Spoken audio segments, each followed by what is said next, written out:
afternoon, and thank you for joining us. I'm Naomi Barron, Executive Director of the Center for Teaching, Research, and Learning, and we're delighted you're here for what's going to be not just a really important, but a really stimulating and applicable discussion. Before we get started, just a couple of really quick announcements. The first is, and publicity will be going out on it, CTRL has 2 awards for which it takes nominations in the fall. One is called Teaching with Research, and again, you can nominate people for this award. And the second is the Milton and Sonia Greenberg Scholarship of Teaching and Learning Award. Again, you can nominate people for this award. 2 more events are coming up that in some important ways relate to our topic for today.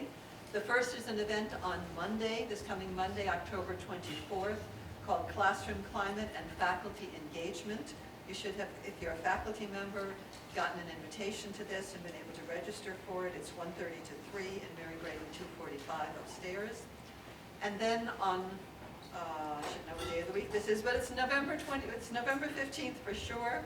At 11:45, we are adding another noontime conversation. Its tentative title, to be ironed out this afternoon, is something like Managing Our Roles in Challenging Times, and we're going to be focusing on mistakes that faculty and staff are afraid of making when it comes to discussions on such issues as race or gender or class. With that, I am delighted to introduce Fanta, who will introduce our program today. Hello, good afternoon, everyone. It's great to be with you here. I'm really excited that we're finally able to have this noontime conversation. And it really started because I find myself in a lot of conversations with faculty, and I'm always fascinated by the projects that are going on in their courses. And Amy Eisman and I were having our sort of usual get-together, and I found out that her class tends to look at specific topics each year, and that last year they looked at the issue of free speech. And when she shared with me the findings from the work, I became even more fascinated by what had gone on in that class. And I said to her, I said, Amy, we need to bring this to a larger group of people to have this conversation. Also, through another colleague who thought it was a good idea, he and I are involved in this initiative with the museum, and literally once a month, along with some folks from other places, we meet once a month to look at this issue of free speech, and not just in universities, but in different sectors. And it's been a remarkable program because I've learned a lot about just the nuances and the complexities of this issue, and certainly knows that this is something that's front and center for many who are involved in this work. And so it's a great honor and pleasure to be able to have the panelists who are here with us this afternoon. I'm deeply indebted to them for saying yes when I called on them to help us with this. First, I would like, and I'm introducing them in the order in which they're going to speak. First, we have Dr. Anita Levy. Dr. Levy is the Senior Program Officer in the AAUP's Department of Academic Freedom, Tenure, and Governance since 2002. Her additional responsibilities have included staff oversight for the Association's Committee on Women in the Academic Profession, the Committee on Accreditation, and the Committee on Teaching, Research, and Publication. Before joining the AAUP's national staff, she taught English literature and gender studies at Williams College and the University of Rochester, and is the author of 2 books, Reproductive Urges, Popular Novel Reading, Sexuality and the English Nation, and Other Women, The Writing of Class, Race, and Gender, 1832 to 1898, and numerous other articles. Anita, thanks for being here. Then we have Professor John Watson. Professor Watson is an associate professor and director of the graduate and undergraduate journalism program at American University School of Communication. He is vice president and a member of the board of directors of the DC Open Government Coalition, and has been a member of the National Association of Black Journalists for more than 30 years. He was a practicing journalist for 21 years, earned his BA and JD degrees at Rutgers University and a PhD at University of North Carolina. He is also one who has deep expertise in the area of freedom of expression as well. Then we also have Professor Amy Eisman. Professor Eisman oversees media entrepreneurship at SOC, as well as teaches journalism, digital content, and facilitates the JOLT program in journalism and game design. She previously directed the MA in Interactive Journalism and the SOC Writing Program. In 2015, she was named among the 100 Tech Titans in Digital Washington by the Washingtonian magazine. And each spring, her students partner with a news organization and create a news site devoted to one project. Last year, it focuses on millennials and mental health. This year, it was on freedom of expression on campus. Professor Eisman was with the Gannett for 17 years, first at USA Today and later as executive editor of USA Weekend as well. Thank you for being here. And also, Professor Eisman was really the one who helped me in designing this session, and so thank you for all of your work with that. And then last but certainly not least among our panelists will be Sophia Vos. Sophia is literally coming from class here. Sophia is a sophomore in the School of International Service with a minor in the Kogod School of Business. She is also pursuing a certificate in community-based research. Sophia was raised between Boston and Central Mexico. She's interested in using entrepreneurship and nonprofit work to create a social change to empower women and children. Sophia hopes to combine her domestic and international interests of meaningful inclusion of marginalized and disenfranchised populations into a career focusing on advocacy and social entrepreneurship. And I met Sophia a while back because it became very clear to me that as the conversation unfolded around freedom of expression and teaching, Sophia is deeply passionate about those issues and has not been shy to express her position on this as well. And so she'll be providing context for that as well. And what I have asked each of our panelists to do is to spend no more than 10 minutes to provide context, and then we're going to move to question and answer. And Senior Vice Provost and Dean of Academic Affairs, Mary Clark, will be coordinating the Q&A section of the panel. And I should shout out, I'm very proud, Sophia is on the Faculty Diversity Working Group, and as Fanta suggested, has very wisely and thoughtfully contributed to that group. Well, thank you, Fanta and Amy, for inviting me. I had the pleasure of speaking to Amy's class when she was talking about free speech, and this is a continuation. This is going to be if this is Tuesday, it must be trigger warnings talk. Really quick, really brief about some of the potholes that you might want to avoid or might have already stumbled into in the classroom. So let me just say that I'm actually talking about academic freedom. I'm not talking about free speech. There is a difference, and academic freedom is the professional academic concept versus free speech, which is a legal concept, of course, enshrined within the Constitution. I will explain a little bit more. So let me just tell you a little bit about the AAUP. Some of you may know us, some of you may not. Hopefully you're all members, but if you're not, we'd like you to be. So the mission of the AAUP is to advance academic freedom and shared governance, to define professional values and standards for higher education, to promote the economic security of the faculty, academic professionals, graduate students, postdoctoral fellows, and to help the higher education community organize to make those goals a reality. And of course, to ensure higher education's contribution to the common good. The AAUP was founded in 1915, so we are now 101 years old. And we have helped shape higher education by developing the standards and procedures that maintain quality in education and academic freedom in this country's colleges and universities. We're the ones who brought you the concept of tenure, the concept of academic freedom, and many, many more. Two things should thus be immediately apparent. We talk about academic freedom, not free speech, as I said, and our work is mainly related to faculty and graduate students rather than undergraduates. So what is academic freedom anyway? Well, the AAUP's most influential definition of academic freedom is set forth in our 1940 Statement of Principles on Academic Freedom and Tenure, which was jointly issued with the American Association of Colleges and Universities and is endorsed by over 250 professional organizations, learned societies, etc. Its provisions have also been incorporated into faculty regulations or handbooks at hundreds of colleges and universities, and it has been incorporated in, parts of it have been incorporated into the AU faculty handbook. That's what you were thinking. So the 1940 statement declares that, and here I'm quoting, institutions of higher education are conducted for the common good and not to further the interest of either the individual teacher or the institution as a whole. The common good depends upon the free search for truth and its free exposition. Academic freedom is essential to these purposes and applies to both teaching and research.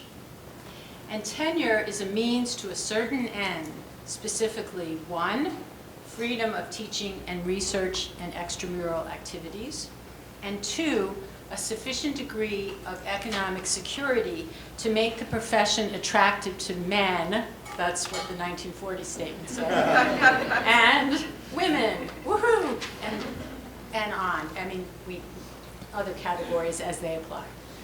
So it also spells out what activities are encompassed by academic freedom. So what it says is that teachers are entitled to full freedom in research and in the publication of results. Teachers are entitled to freedom in the classroom, in discussing their subject. Let me say that again. Teachers are entitled to full freedom in the classroom in discussing their subject. And because college and university teachers are citizens, members of a learned profession, and officers of an educational institution, when they speak or write as citizens, they should be free from institutional censorship or discipline. The right of teachers to freedom in the classroom in discussing their subject under the 1940 statement is inextricably linked to the rights of professors to determine the content of their courses. Academic freedom, though, comes with responsibilities and obligations. Freedom in the classroom, for example, includes the responsibility not to introduce controversial issues that bear no relation to the subject matter, and not to engage in inappropriate or unprotected speech in the classroom, such as religious proselytizing or sexual harassment. So, among the many threats to academic freedom that we've been dealing with, one of them has come in the form of the new Title IX enforcement. So recent Title IX investigations by the U.S. Department of Education's Office for Civil Rights have heightened scrutiny on sexual assault on campuses. They have also focused on speech that includes sexual reference of any kind. The result has been a series of cases in which sometimes overzealous administrators, administrators are never overzealous, but have overridden faculty academic freedom and student free speech rights. So let me give you a few examples. Some of you may know of these cases. One of these occurred at the University of Colorado Boulder in 2013 when Title IX administrators sat in without warning on sociology professor Patty Adler's class on deviance in U.S. society, which she had taught for more than 20 years to hundreds of students. They were there in response to a complaint from a graduate student teaching assistant who was concerned that undergraduate TAs might feel uncomfortable about participating in a role-playing exercise in the class that involved character types related to the global sex trade, such as Eastern European slave whore, a pimp, a bar whore, and a high-end escort. Professor Adler's dean subsequently offered her, and I'm skipping a lot of details here, but the bottom line was that Professor Adler's dean subsequently offered her early retirement and indicated that penalties would be incurred if she did not accept the offer, up to and including forfeiture of her retirement benefits. Can you imagine? Because her pedagogical approach entailed too much risk in a post-Sandusky climate. Alternately, she could return to the classroom, but would no longer be allowed to teach the course. So after faculty members, students, and numerous academic freedom groups, advocacy groups, including the AAUP, objected to this unilateral action, the university, without apology, rescinded its ultimatum and invited Professor Adler back to teach. She returned for a semester, decided that the chill in the classroom was way too chilly, and she decided to retire.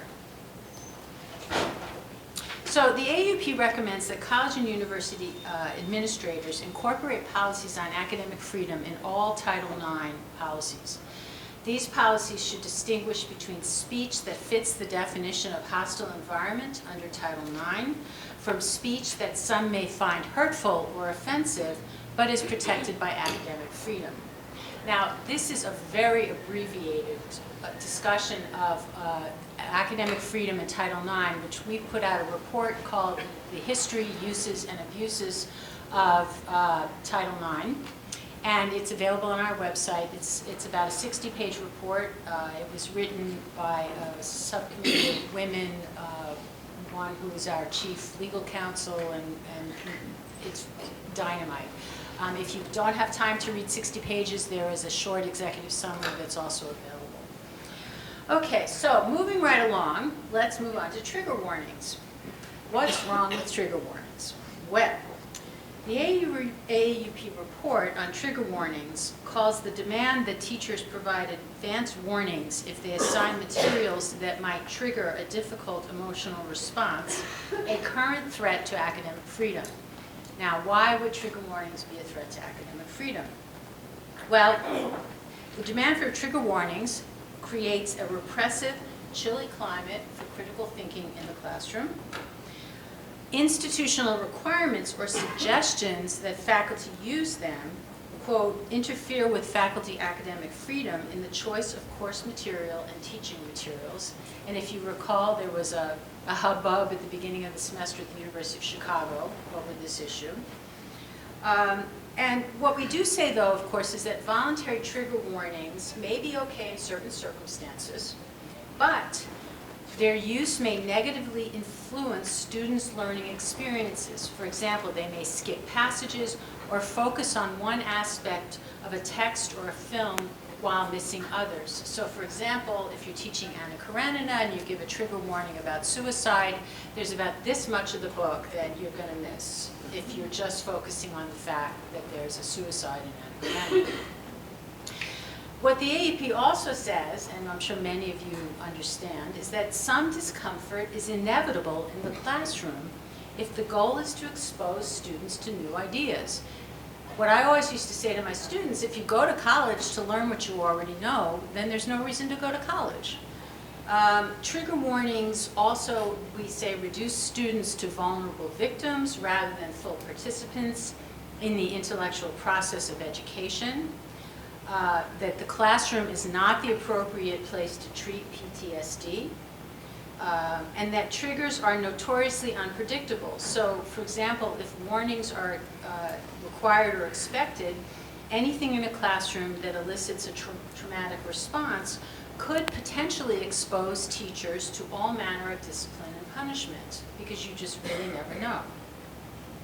Okay, so I'm getting to the end here. Tweets, Facebook posts, emails, oh my, what are we to do? We've all heard of cases involving faculty members who have tweeted, posted on Facebook, emailed, blogged, etc., expressing sentiments or using language deemed unacceptable or objectionable by many. And for example, there were the fairly recent comments of the University of Tennessee law professor about running down the Charlotte, North Carolina, I believe it was the Black Lives Matter protesters. So when faculty members speak or write as citizens, according to our 1940 statement, they have a special obligation to be accurate, and here I'm quoting, to be accurate, to exercise appropriate restraint, to show respect for the opinions of others, and to make every effort to show that they're not speaking for the institution. So you get interviewed by WAMU or the Washington Post or whatever, you always have to make it clear that you're not speaking for AU.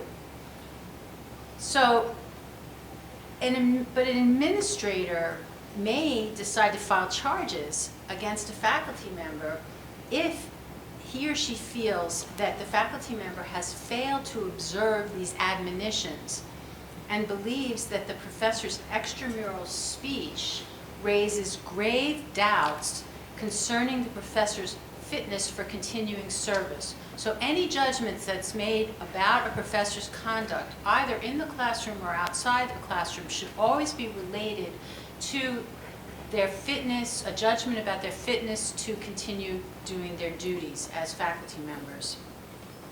Now the key, of course, and I don't think I need to tell you all this because you probably have these protections in place, when charges like this come down the pike, it's essential that a hearing be conducted by an appropriate, preferably elected faculty committee. The controlling principle is that a faculty member's expression of opinion as a citizen cannot constitute grounds for dismissal unless it clearly demonstrates, again, that the faculty member is unfit to continue to serve. Extramural utterances under the AAUP's thinking rarely bear upon the faculty member's fitness for continuing service. I can think of exceptions, of course, if you have a biology professor or a meteorology professor denying climate change in the face of the science that proves it, and this person continues to insist on that. That brings their professional fitness into question. In any case, a final decision, if there are such charges, should be based upon the faculty member's entire record as a teacher and scholar. So finally, if there's one point that I would like you to take home, is that if an issue arises about faculty conduct as they relate to the issues described above, either in the classroom, research, or in extramural utterances, they should always be adjudicated by an appropriate faculty body. And of course, not by human resources, not by Title IX administrators, I'm afraid to say, and not by other administrative bodies. Thank you. Thank you, Anita. Next is John. Hi.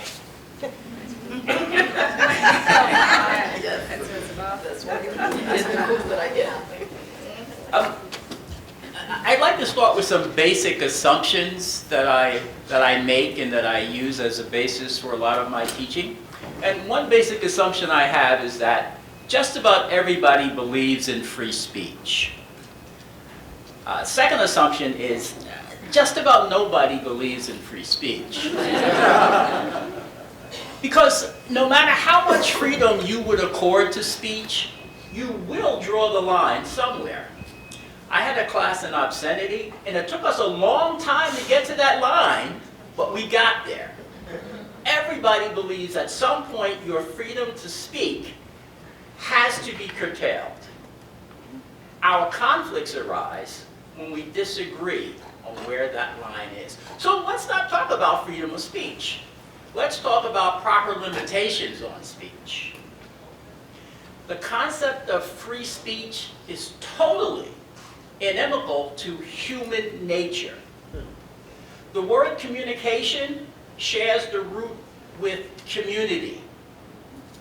Once an idea leaves our body, it has to exist, live or die, in a community.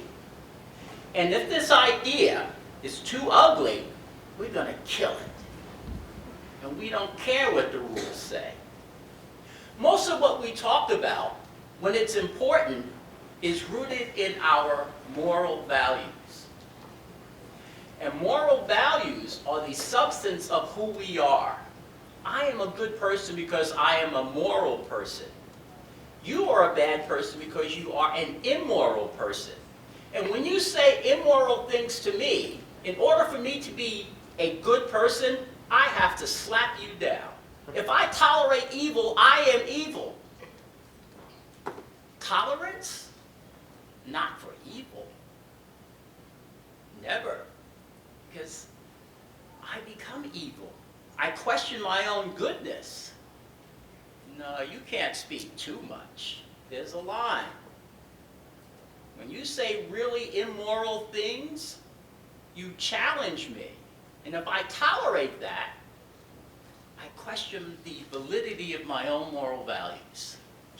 Nazism? No, I don't even bring that up. There's no moral argument to support that. And if I listen to it, I give it the equivalency of freedom and love and community, and there's no balance there. There's no balance there, right? Maybe. Maybe. Nazism is easy. That's an easy one. I don't think anybody is going to stand up and say, yeah, we need to. I doubt that. Even in this room where academic freedom is a paramount value, supposedly. But let's talk about sexism. Okay. I think the line is not as solid as the line with respect to Nazism. So look at this panel. I'm the only male here. Where are the boys at? What's up with that? So you laugh. It's not a moral value because you know men historically have not been discriminated against. This is not a real problem, particularly at American University in 2016. So when we talk about free speech, we need to talk about where we are willing to draw that line. Freedom, no. Where do we put that line? Okay.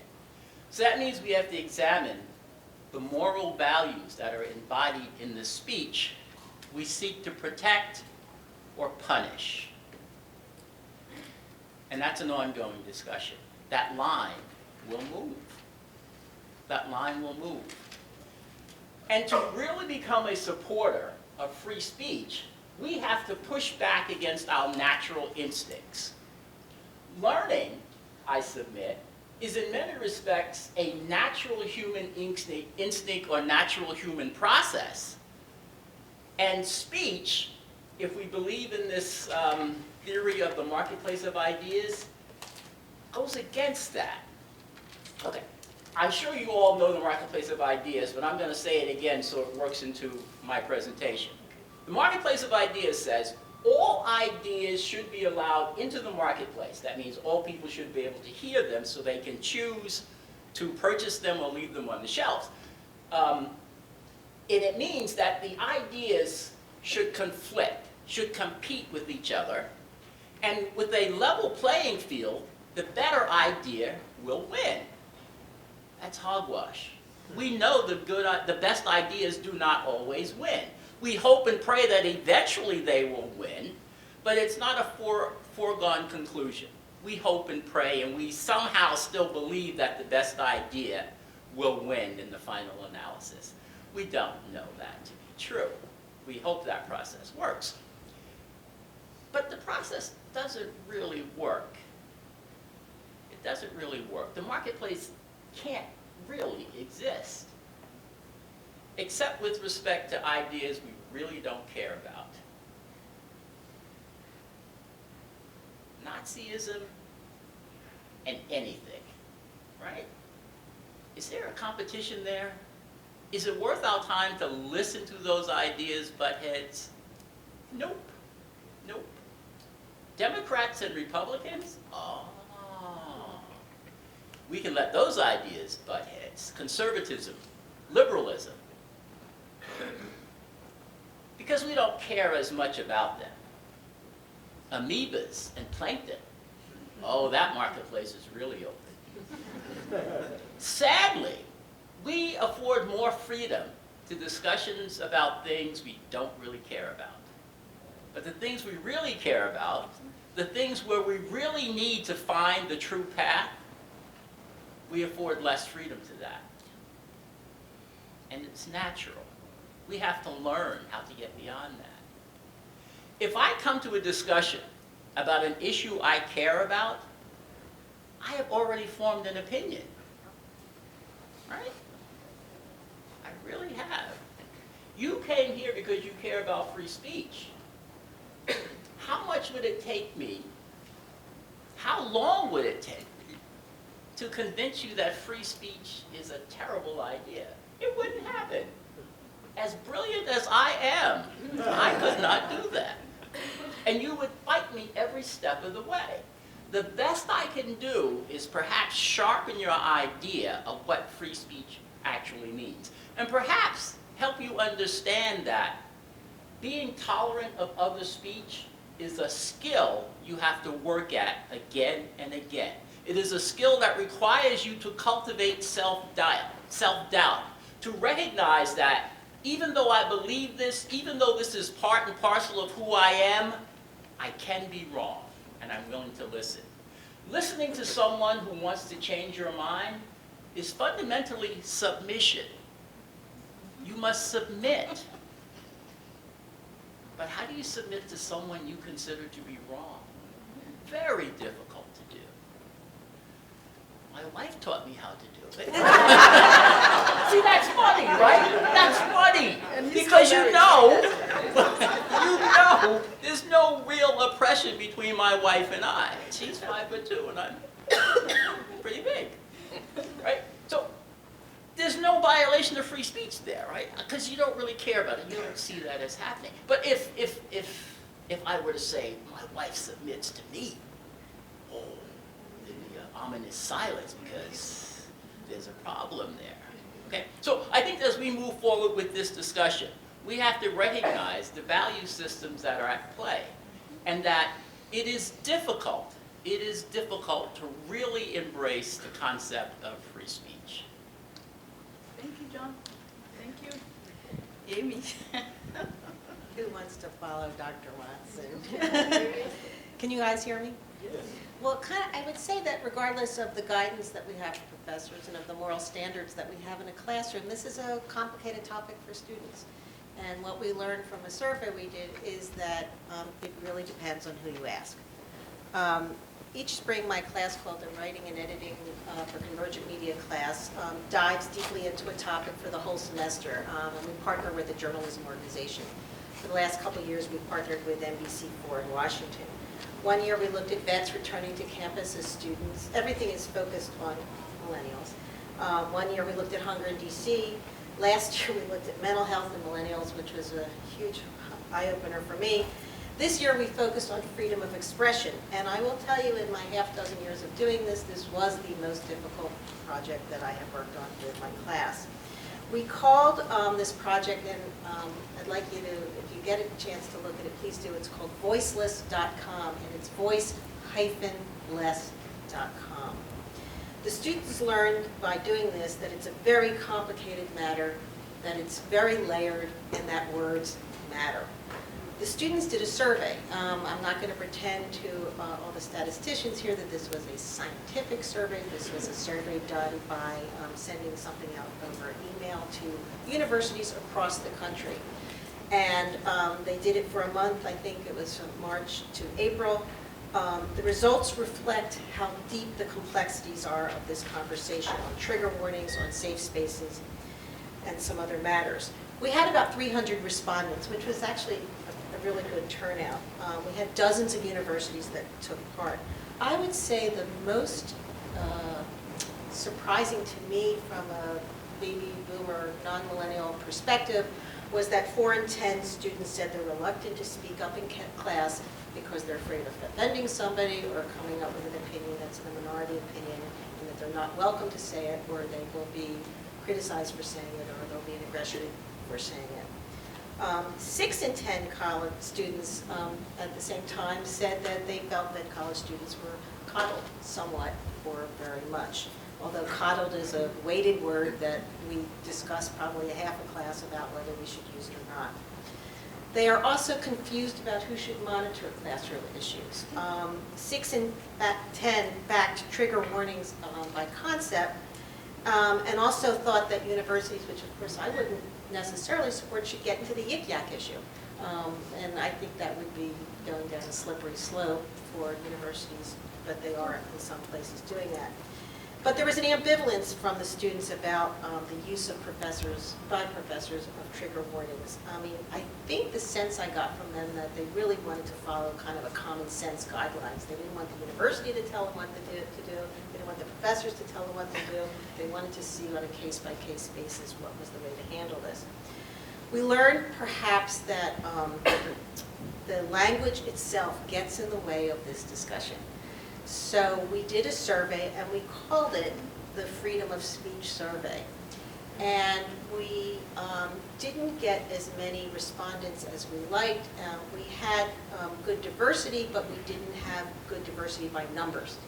And so I asked my colleague, Angie Chuang, who is an expert on these kinds of issues nationally, what perhaps was making so many people in our survey leaving it, kind of bounce rate as soon as we put it up. And Angie, I may call on you for a minute to talk about this, but she said that the words freedom of speech themselves may have been a turnoff to some of the students who felt that it was a co-opted term. Angie, can I put you on the spot for a minute? I think you pretty much expressed it, and I don't mean to hunt, but I know Sophia has articulated this very concept really well, which is that even in the words that you choose to describe this, you're already implying a point of view. Exactly. And that the University of Chicago's and the even in our own community here, the Faculty Senate resolution were resolutions or statements about freedom of speech. And it's not that students of color would have said, oh, I don't like freedom of speech. It's that this word has been co-opted to reflect a certain demographic that doesn't reflect me, and it's going to be weighted against my voice being heard in this. That was my Thank you. interpretation. We did reach out to many student organizations of color for comments about the survey. One student here at AU, who is the vice president of the local chapter of the NAACP, said that freedom of speech on campus is larger than one of a freedom of expression issue. She said that when black students, for example, voice their opinion, they hear responses such as, go back to an HBCU, that it's not an open discussion when everybody is expressing their perspective. The students on this project learned how complicated, again, I keep going back to that, how complicated this issue is. They just talked to veterans on campus. Veterans, you can imagine, have all kinds of very interesting concepts about safe spaces. In one sense, they say safe space, that's students putting themselves in a bubble away from reality. We know reality, we can tell you a little bit what that's like. But they were not opposed to safe spaces. They just don't want to limit free speech. They talked to students at universities in Texas about who think it's okay to carry a gun on campus. I'm personally glad that we don't have that possibility here. In the end, I would say that no student, and Sophia, you're going to be able to speak to this much better than I, really wants to be labeled one way or the other, or wants anybody to assume what anybody has to say because of who they are. I guess before I close with a couple, we have some, we pulled up random quotes from the students who filled out the survey from across the country, and we published about 25 of them. And so we're handing out just copies of the comments just so you can see what students around the country said. And I'll point out a few of them. But I just want to tell you, the title voiceless.com, I think was brilliant. I'm not going to take any credit for it because it came from a senior named Eli Fossil, who we knew, we spent a day, what are we going to call our website? And we couldn't call it freedom of speech. We couldn't call it trigger warnings. We couldn't call it safe spaces. And he said, let's just call it voiceless, because that's going to cover everybody who has a voice, people who don't have a voice, people who think their voice isn't being heard. I actually think that was a brilliant solution. Finally, a couple of the comments on the papers that are going around that I would just pull out. Again, these are not necessarily AU students. These are students from across the country. One student, basically was talking about, I don't know how to talk. Asked the question, do you feel free to express yourself on campus? The student said, no, I feel that if I voice my opinions that may be controversial, my peers may tear me down instead of educating me about why I might be offending someone. And another one drew on his or her own diplomacy in terms of answering this question. Yes, I'm not stupid enough to say blatantly politically correct things, and I always frame my more controversial opinions in an unbigoted way. This is just diplomacy and social skills. And another one really talked about the fear in the classroom, and this person said, as a transgender student, I feel that the university does not respect my identity or give me adequate protection from potential violence. All of these are just 25 of hundreds of responses that we got. Everybody is different. Everybody is an individual, and I think that was really the takeaway and the learning for the students of this. One last thing I want to say is Fanta introduced all of us, but Fanta is the glue that keeps all of this together, and she pulled us all together today. And if we're having these healthy discussions about these topics, it's all due to Fanta's. Sophia, last but not least. Hi, everyone. Sorry I was a bit late. I was coming straight from class. I would just start this off by noting that students come into your classrooms with their whole selves, just as you do, just as any other person would. Students enter their classrooms with every experience that they've ever had somewhere within them. And I also will begin this with a short, I guess, definition per se about what my understanding as an AU student and as an individual of a trigger warning is. I think that sometimes a back and forth begins when we're operating on different definitions. And as far as I believe, or as I'm understanding, a trigger warning is a bit of a disclaimer, per se, of what's to come. I'm going to be showing a video that involves a sexual assault or a violent war scene or something of that nature, a portrayal of extreme racial violence. These are a disclaimer of what's to come and a consideration of who's watching and who's in your audience and what experiences they may have had prior to them sitting in your classroom or in your office or in whatever capacity you serve. So this consideration of your audience is not a ticket out of a hard conversation. In fact, it's an invitation in to a hard conversation.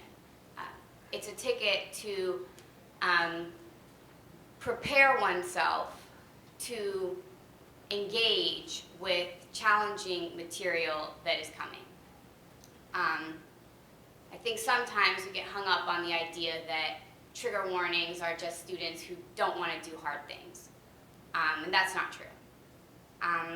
So because they're an invitation in, an invitation to engage with hard material, they, in my opinion, bring a greater discussion or a greater dialogue to your classroom too, because they give students who may have very personal traumatic experiences with the material you're covering to be able to engage, and what type of incredible richness would that bring to that conversation that wouldn't be there if a student were really caught off guard and really unable to bring themselves to your classroom in that way. So for me, trigger warnings are not in conflict with free speech per se.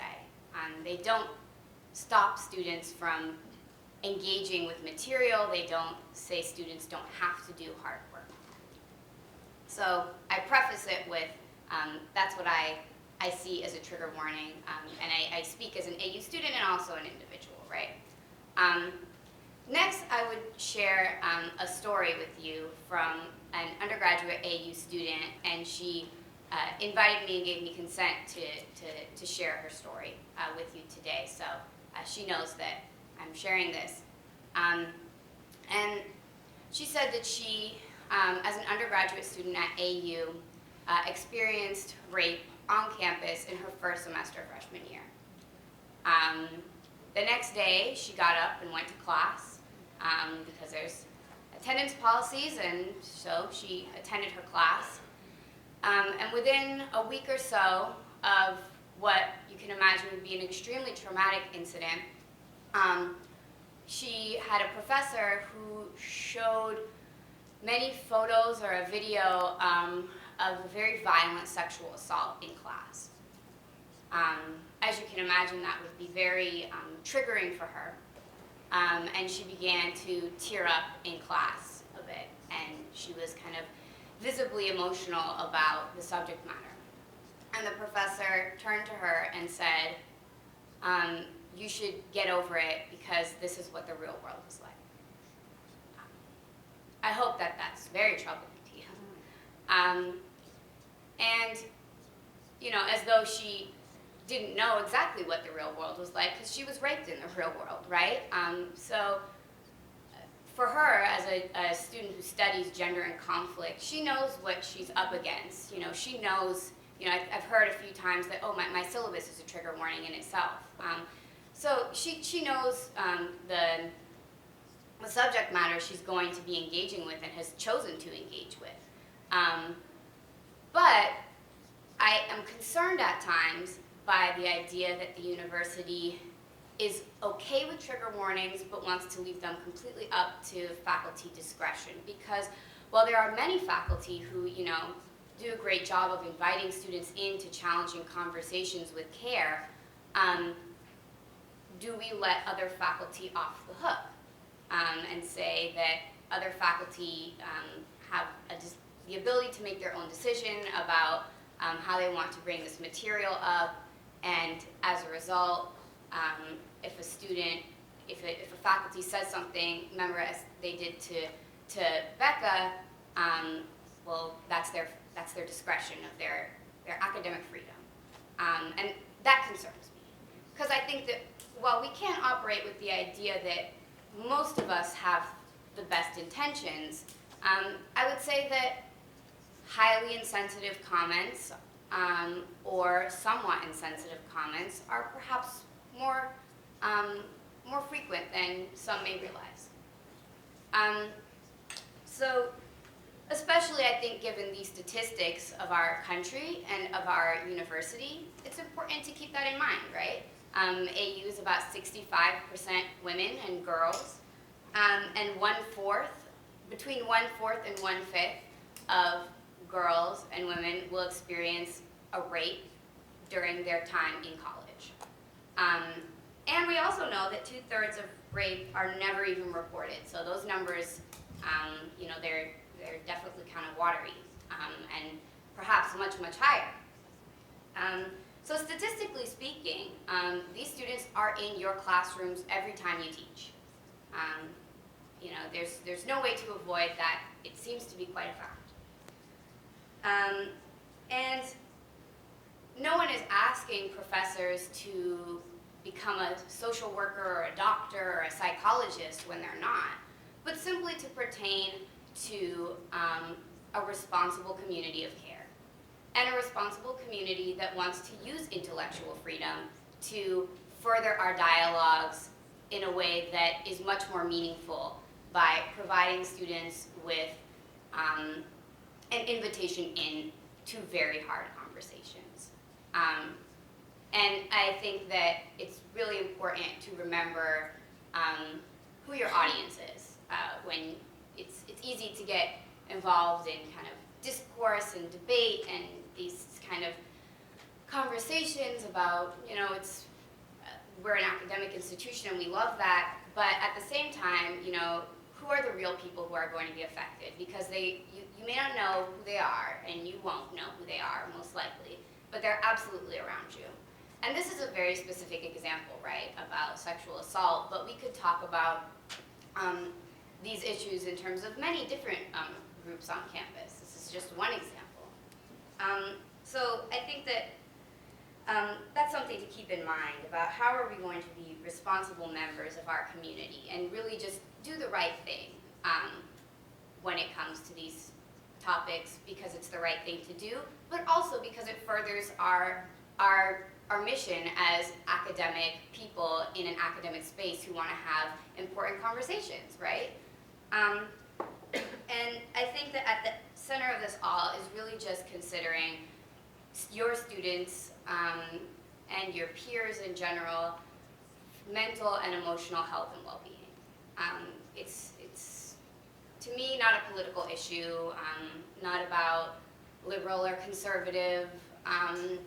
while those things do play in, this is about centering people's mental and emotional health in your spaces and centering people's ability to feel that they can, you know, be seen in your room, in your classroom.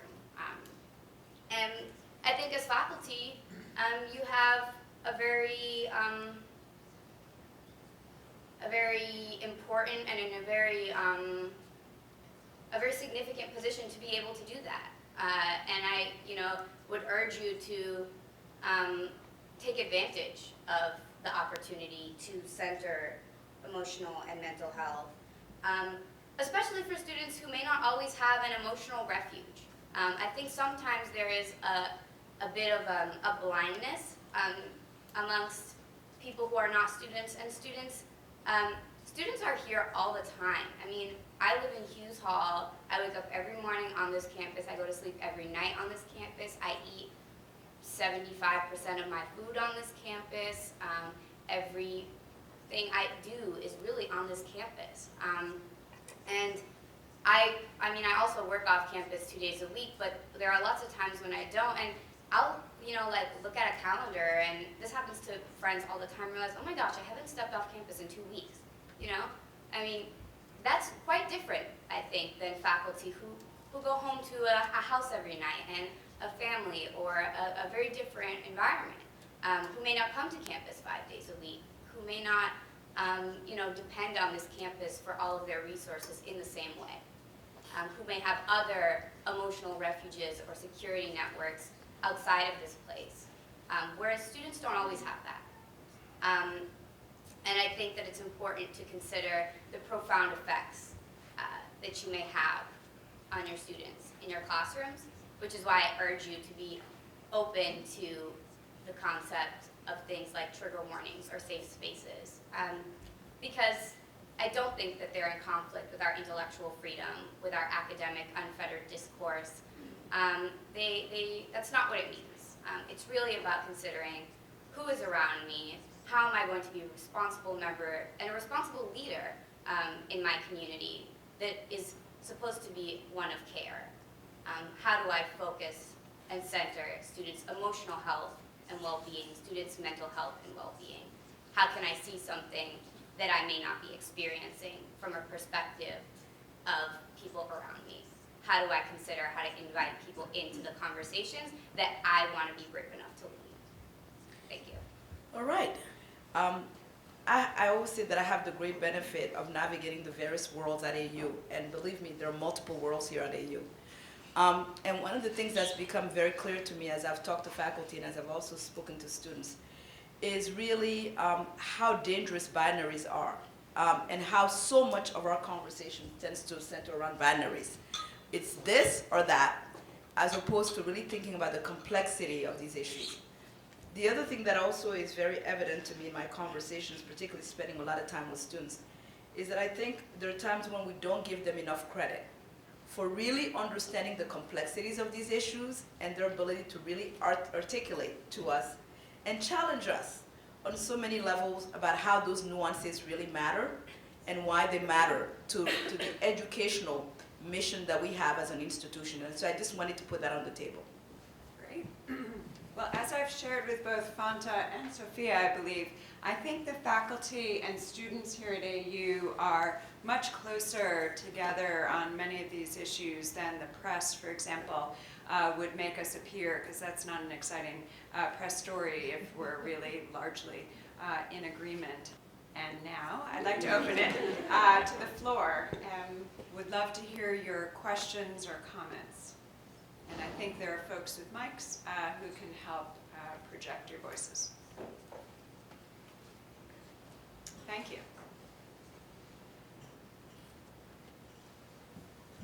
I was really interested to hear about there's this belief that students will, if they're given the opportunity, opt out of these really difficult conversations, that students are coddled, as the term was, right? I know it's a very difficult term to use, but I'm really curious at why those who feel that students would do that or are coddled feel that way, because in my experience, this millennial generation challenges themselves all the time.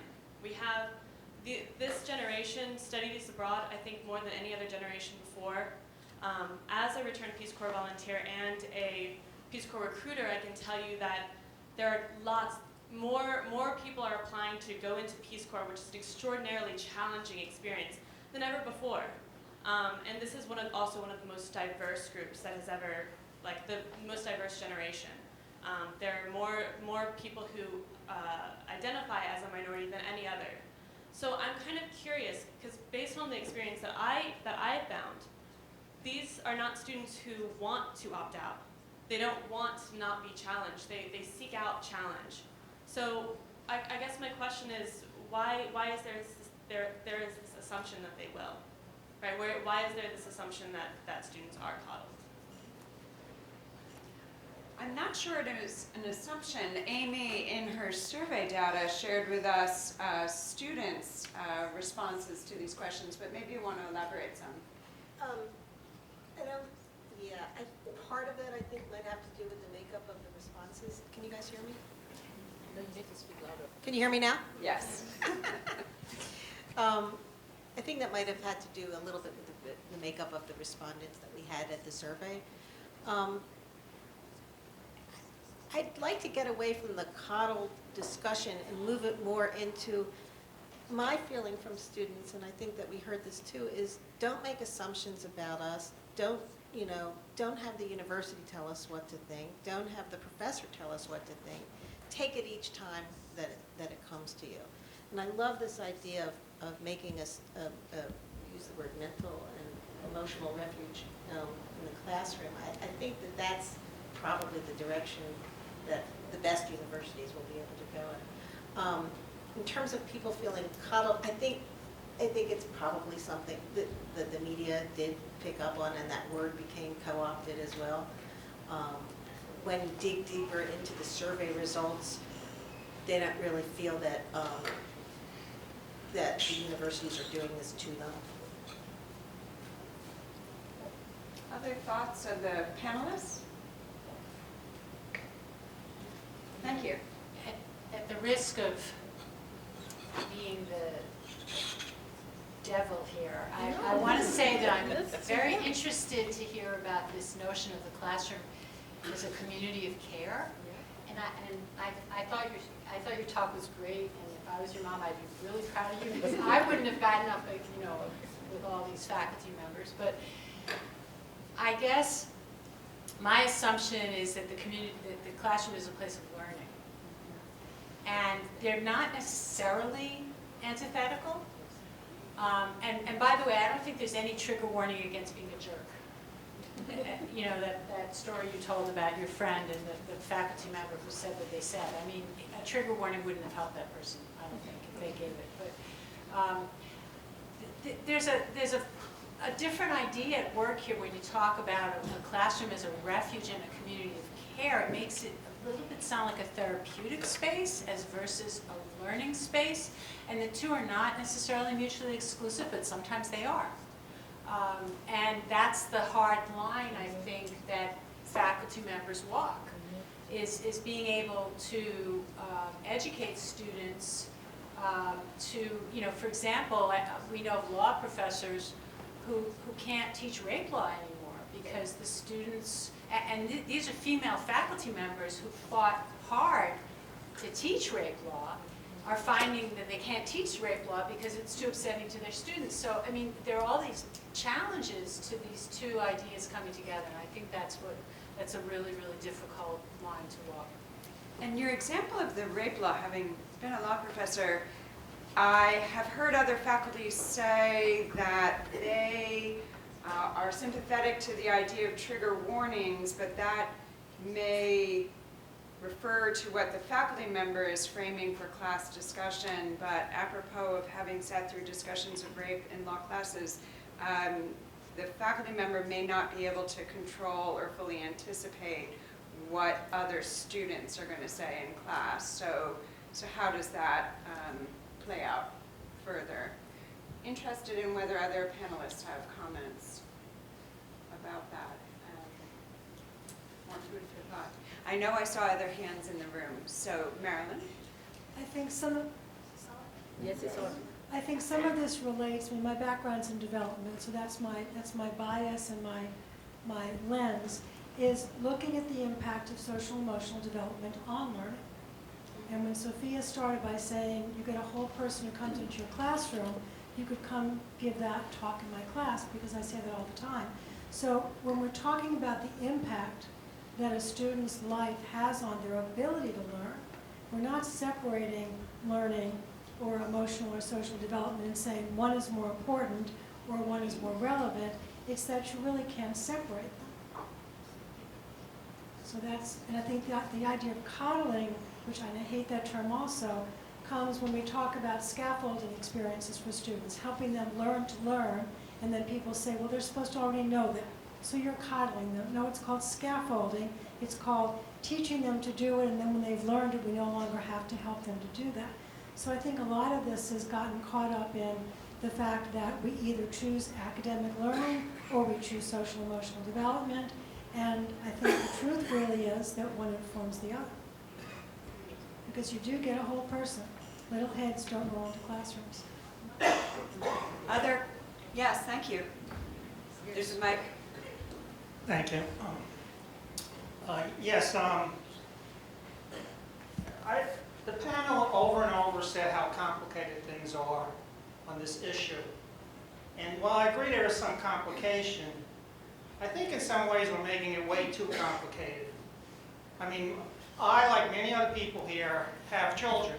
I have 4 children, and there's a point, okay, if you want to take them to a movie, you look at the ratings, R rating, you don't want to take your kid to that movie if they're under 18. There's PG-13, so you can take that into account. But once they hit 18, they're adults. And in my opinion, my students are adults.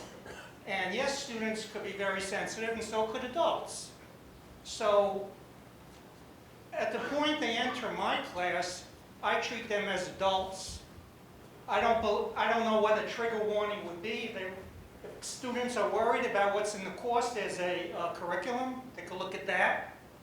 I think, as mentioned before, millennials or anyone else, they're much more mature than we might give them credit for. You know, and all of us who are teaching didn't have trigger warnings, and we seem to have made it.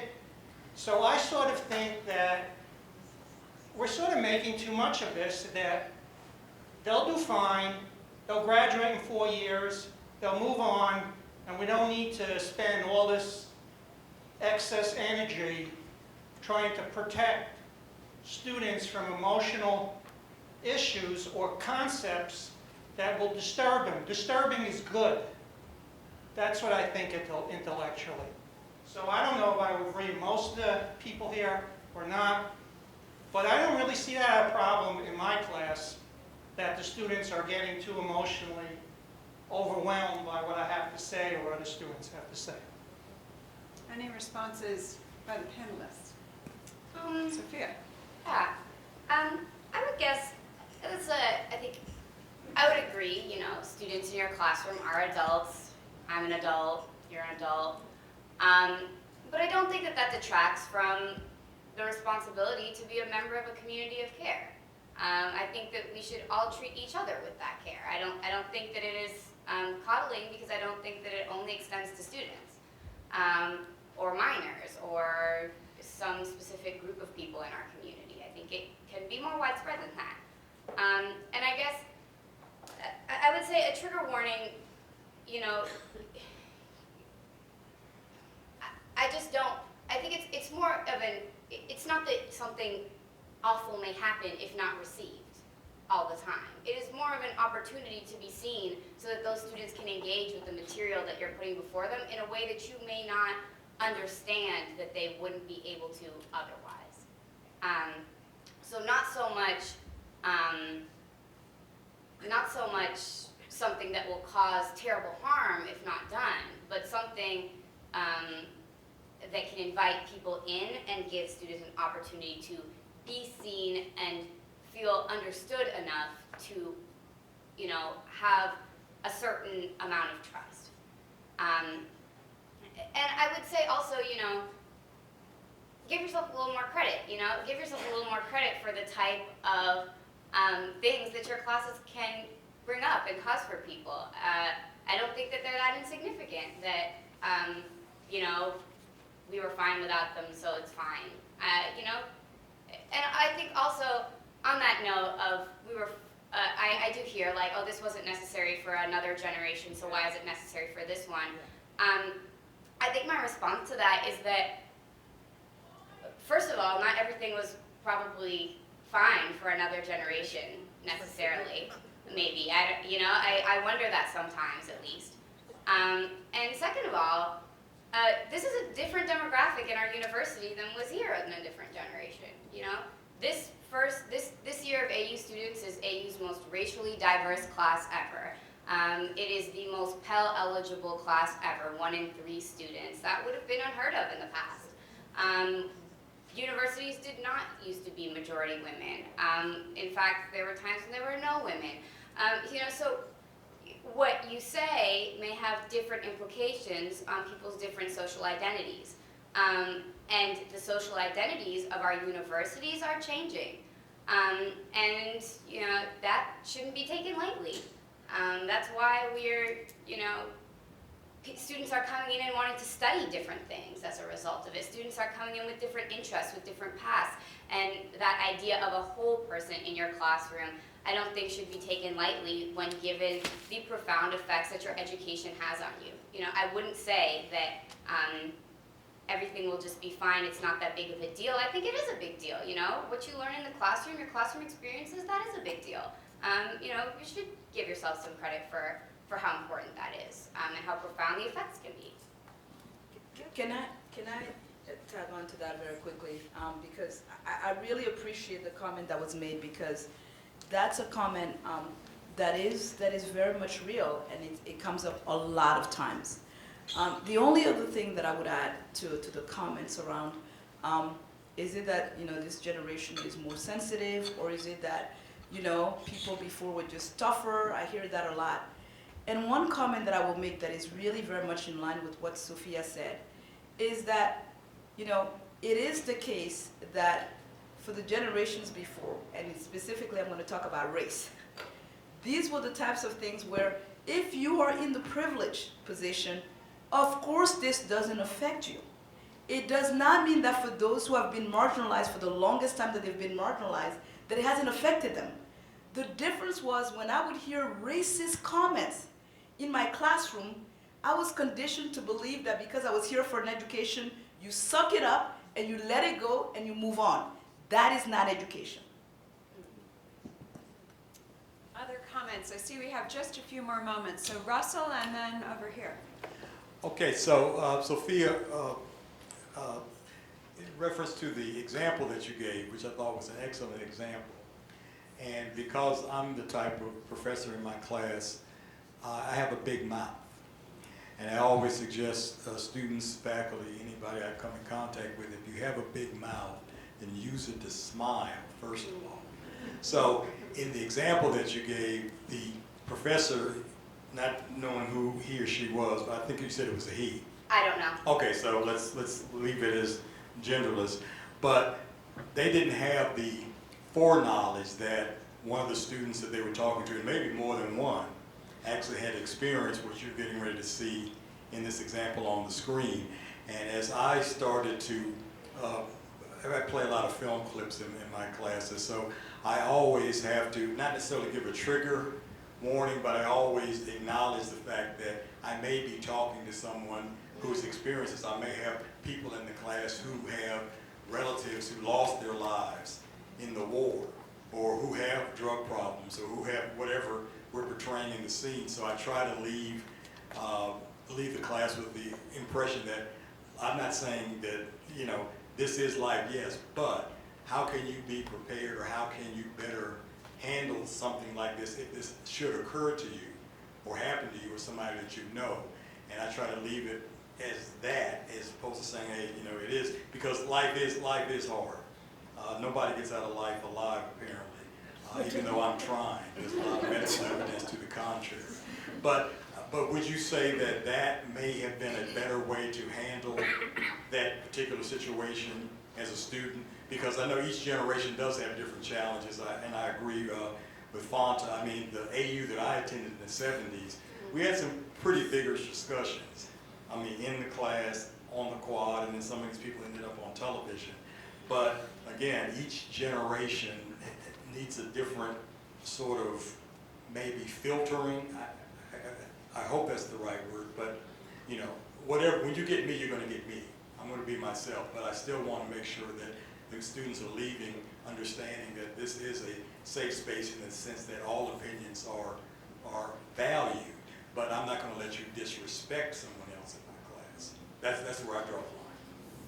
So Sophia, I don't know if you want to respond with what Professor Williams just suggested as a approach that a faculty member might take to acknowledge that folks in class might have firsthand experiences with the issues under discussion.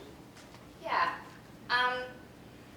There's, I think, a lot there. And, you know, having a big mouth in your class is not a bad thing. You know, I love to have a professor with a personality, someone who is genuine, who is authentic in the classroom. I think that is a positive thing.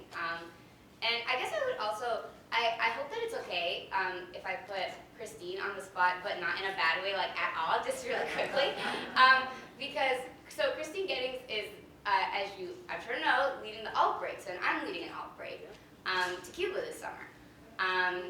And at the beginning of our last big meeting of alt break leaders, Christine kind of just took a moment at the beginning and held space for just really, I'd say maybe a minute and a half or 2 minutes, saying, I know that there's a lot going on in the world right now. I know that there's a lot of challenges happening on our campus, and I just want you to know that I know that. I want you to know that I'm recognizing that you may be struggling with that it may be very emotional for you, and you can use me as a resource if you feel that that would be appropriate. And now let's go on with our meeting. You know, it wasn't, you know, anything that derailed a conversation or stopped any type of speech. In fact, it kind of, I think, allowed us to have a more, a deeper conversation and a more trusting conversation. And I think that that's just a small way that you can, I mean, you all know how to do it. You've all at some point had to acknowledge something that was hard. Or acknowledge that something that maybe wasn't hard for you was really hard for someone else. And just being genuine enough, and I guess kind of what you're saying, like, yeah, just genuine enough to take a moment to acknowledge that and hold space for it, and in a way that allows students to have that trusting conversation. Thank you. Do you want to take up the book together? Well, we could. There are several people who wanted to offer a comment. I see the one here, and then another in June. And those of you who need to leave, I understand, but we're going to carry forward with these two. Thank you. I'll just offer a quick comment. As I work with graduate students, so not 18 or 19-year-olds, but people in their 20s, 30s, 40s, and older, and they are teacher candidates. And the words that come up in our conversations are also compassion and nurturing. And I don't think that these are concepts that are applicable to a certain age group, that they are just overall concepts that are crucial and important at any level of education. And these are the concepts that don't deny academic rigor, that we emphasize here at American University and, for example, in our program, and also intellectual inquiry. And if we think more about these concepts and listening to our students, perhaps then not only students who will kind of swim or make through, but also will be able to support significantly and impact students who are perhaps struggling more, as well as it offers huge opportunities for our own intellectual growth as faculty members. Good, thank you. And June. Excuse me. First, I'd like to make a quick comment, and Mary, please feel free to correct me if I remember this wrong. Sure. In terms of the faculty senator's resolution and the provost's letter, I believe what was mentioned about the trigger warning is that it did not say anything about banning faculty member for offering trigger warning. Instead, it says something like, we do not want to make it mandatory. So the faculty member have the flexibility to choose what they would like to do. And second, just want to, I'm sorry to sort of, this question might be pointed to Sophia, because it happens that the other panelists' question I generally speaking agree with, or I have seen their report previously. So you mentioned about building this caring atmosphere, and I'm not sure whether this caring is the best word, but I do care about my students. At the same time, I know that I teach mathematics and statistics, and I give them a lot of pressure. There's no way that I can avoid that, and there's no way that they can escape from them, except for very few students who do feel comfortable in my class. My question is that you mentioned this student's experience. And my biggest question is, how do I know? Especially from a very different cultural background. And is there a laundry list of the things that might be trigger students? I mean, I know that a difficult math problem, multiple integral can trigger their pressure a lot. But other than that, there are common issues, but then I honestly don't know how big that issue really is and how important it is. I should consider it as something that I should really be aware of in the class. You mentioned the things like being sexually assaulted. If I remember the numbers correctly, does that mean that I should assume on average about half of my classroom female students may have experienced sexual assaults in their previous higher education experience? And also, other than that, how about the drug problems? How about PTSD? I had one of few students who identified with me that they were veterans, but there may be others who have not identified. I also had students presenting project on drug study, and I don't know how many audience at that time got into frustration because drugs were mentioned in another student's presentation. So I have a lot of questions. That's why I'm here, and I do not have the answers. I would like to hear Sophia's response, and if other panelists can help, I would really appreciate that. Thank you. I think that it's a good question and a common question as well of where do I draw the line? Is this a slippery slope? There's a lot of, a lot of uncertainty, and I think that it's important to acknowledge that. I would say, you